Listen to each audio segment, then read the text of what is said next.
Сәлеметсіздер ме? Бүгін біз осындай тез және жұмсақ болып шығатын рогаликидің рецептімен бөлісетін боламыз.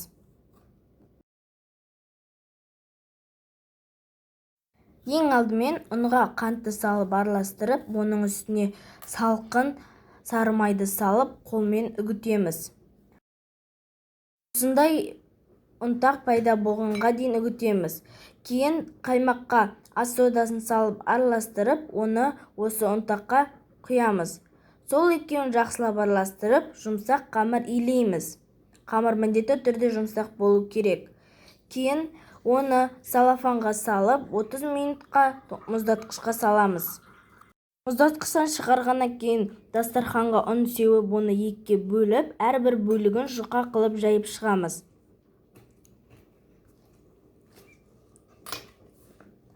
Жайып болғаннан кейін оны 8 бөлікке бөлеміз.